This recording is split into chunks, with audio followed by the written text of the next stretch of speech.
Oke, baik. Nomor 12 jawaban 5-nya ada di B, 4-nya ada di E. Ada pertanyaan? Kalau nggak ada, kita lanjut biar lebih cepat prosesnya. Kalau ada pertanyaan nanti setelah selesai boleh ditanyakan.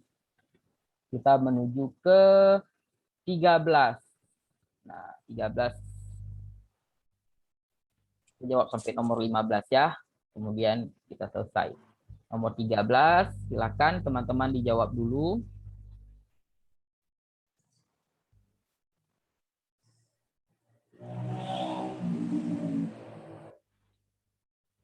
B, A.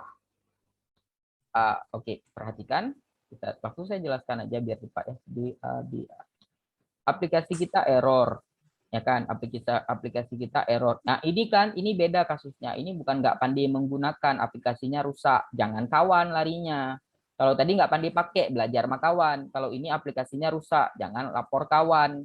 Ini salah nih C ini. Ya, jangan tanya kawan. Kawan kan nggak ngerti kalau dia rusak-rusak. Cuma ngerti cara pakai aja. Ya, ini salah, bahaya terhadap data. Nggak boleh sampaikan ke atasan terlalu cepat. Sudah, antara A dan B pilihan jawabannya. Ya, antara A dan B. Kenapa nggak boleh tanya kawan? Karena ini aplikasinya error. Bukan kita nggak pandai menggunakan aplikasi, tapi aplikasinya error. Aplikasinya rusak. Ya, sejak kapan kalau laptop kita rusak suruh buat sama kawan? Pasti kita suruh buat sama orang yang ngerti IT kan? Nah, terang-terangan orang yang ngerti lah. Berarti antara A dengan B. Jawaban yang paling tepat itu 5-nya ada di A. Ya, ini nanti saya jelaskan. Ini sedikit kontroversial nih. Kenapa A 5-nya? Sedikit kontroversial. 4-nya ada di 4-nya ada di B. B. Ya, oke. Kenapa 5 ada di A? Jika pilihan jawaban A ini cuma sampai sini, maka dia salah total. Ya, jika jawabannya cuma sampai sini, salah total. Yang buat dia nilainya jadi 5 karena kita peduli terhadap data yang hilang. Jadi supaya tidak banyak data yang hilang. Jadi ada pernyataan kayak gitu yang membuat nilainya 5. Itu menandakan kita peduli terhadap keamanan data. Kalau nggak ada kata-kata kayak gitu, maka dia salah. Oke, kita peduli terhadap keamanan data. 5-nya ada di A, 4-nya ada di B. Karena ada bahasa agar tidak banyak data yang hilang. Itu menunjukkan kita punya sikap peduli terhadap keamanan data. Makanya 5-nya ada di A, 4-nya ada di B. Oke, kita lanjutkan. Tunggu ada respon nggak nih? Ada tanggapan, ada pertanyaan. Kalau nggak ada, kita lanjutkan. Kalau teman-teman mungkin ada yang nggak sempat nanya atau kurang puas, nanti bisa kita lanjutkan di luar ya. Nanti saya akan kasih caranya. Kita lanjutkan ke nomor 14. Anda melakukan kesalahan fatal dalam tugas karena kurangnya pemahaman tentang teknologi informasi. Yang Anda lakukan adalah nomor 14 ini, hati-hati dengan bahasa mengundang nih. Ya, mengundang ini maksudnya adalah memanggil, bisa kita panggil, bisa kita temui, bisa. Jadi jangan dibayangkan formal ya, jangan dibayangkan terlalu formal. Ini enggak, maksudnya enggak gitu. Coba dijawab nomor 14 dulu. B. Nah, perhatikan di sini pada soal dia bilang kurangnya pemahaman tentang teknologi informasi. Kurang paham, bukan nggak pandai pakai. Kurang paham, dia nggak paham IT, bukan nggak pandai cara pakai IT. Beda ya, kurang paham dengan nggak pandai cara pakai itu beda. Orang yang nggak paham IT disuruh pakai kayak manapun dia nggak akan bisa. Kita harus buat dia paham dulu terhadap IT, baru kemudian kita bisa ngajarin dia cara penggunaan. Berarti kalau kita lihat nomor 14 ini malah lebih cocok ke yang C, kasih pengetahuan tentang pemahaman, meningkatkan pemahaman. Kan kurang paham. Kurang paham berarti tingkatkan pemahaman, bukan penggunaan, bukan cara dipakai, tapi cara memahami, bukan cara pakai. Lebih cocok ke yang C. Ya, lebih cocok ke yang C. Kalau yang A, ini tidak ada tindakan konkretnya. Kenapa saya bilang mencari jalan keluar? Iya, apa jalan keluarnya? Ada jalan keluar dengan memanggilnya untuk ngajarin IT, ada jalan keluar dengan memanggil untuk meningkatkan pemahaman, ada jalan keluar dengan ngomongin sama kawan, ada jalan keluar dengan lapor ke atasan.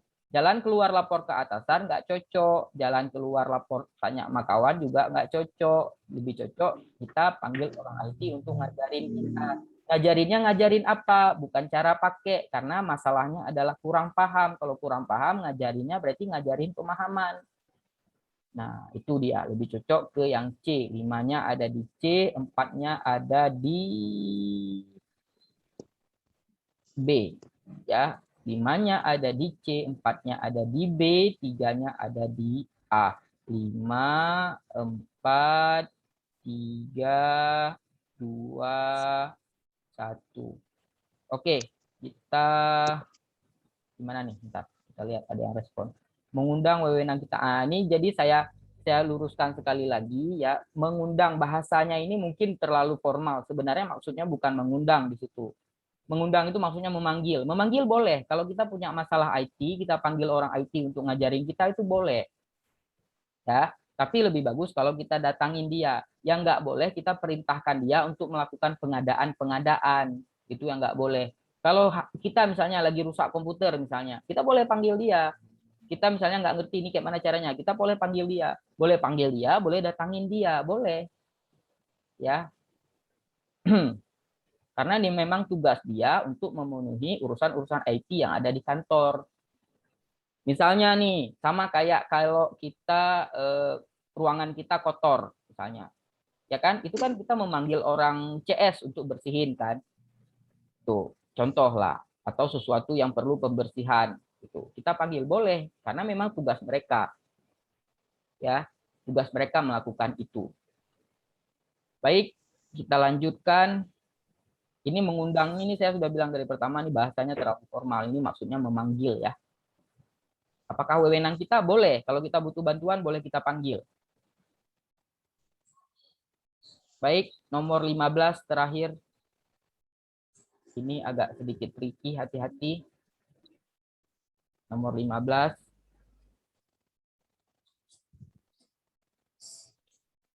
Nomor 15, langsung saja ya, biar cepat ya saya jelaskan.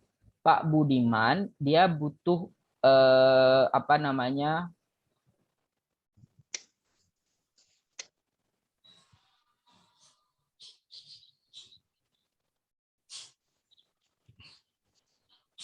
Dia butuh aplikasi nih.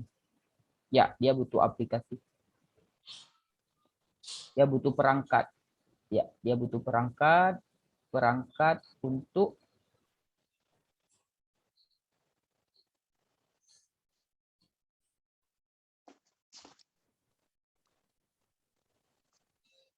Pak Budiman itu kan sebagai ketua divisi. Kalau dia butuh perangkat, dia butuh pengadaan sesuatu, maka dia harus sampaikan dulu ke kepala instansi. Ya, dia datang ke kepala instansi, dia bilang, "Pak, divisi saya membutuhkan A, divisi saya membutuhkan B."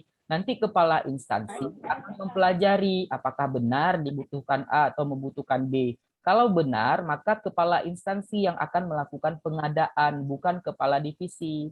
Jadi, jawaban lebih tepat itu adalah B. Kemudian bagaimana bentuk pengadaannya? Bagaimana bentuk pengadaannya? Kepala instansi akan lapor ke IT. IT akan cari konsultan untuk akan cari konsultan untuk mengadakan hal tersebut. Bukan orang IT yang mengadakan, tapi konsultan yang buatin aplikasinya, konsultan yang membuat aplikasinya. Jadi jawaban yang tepat ada di B, 5-nya, 4-nya ada di C. Ya, yang mengadakan perangkat itu adalah konsultan, ya. Yang mengadakan konsultan, bukan orang IT di kantor. Orang IT ini bertugas sebagai pemeliharaan. Pemeliharaan. Jadi coba lihat di kantor-kantor, ada website ataupun ada apa namanya? Ada aplikasi-aplikasi baru itu yang buat bukan orang IT kantor yang buat itu konsultan, ya. Misalnya nih, bidang peralatan-peralatan di kantor. Itu bukan mereka yang mengadakan peralatan, orang-orang dari luar yang mengadakan peralatan. Misalnya nih, pemeliharaan kantor, kan ada divisi pemeliharaan kantor. Ya, kan nggak pernah kita melihat orang divisi itu yang melakukan cat-cat, yang membangun bangunannya yang udah rusak dibuat. Enggak, dia kan panggil tukang dari luar. Jadi pihak ketiga yang akan datang untuk melakukan pengadaan. Yang memerintahkan pengadaan itu atasan. Jadi 5-nya ada di B, 4-nya ada di C, 3-nya ada di A, 1, 2. Sudah ya? Saya rasa cukup sampai di sini. Soalnya akan saya bagikan nanti di link, oke?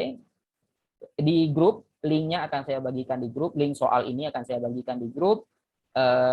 Teman-teman boleh jawab sisanya, sisa jawabannya juga teman-teman boleh lihat mana jawaban yang lebih tepatnya, mana 4, mana 5-nya. Oke, ada pertanyaan? Sudah mau asar.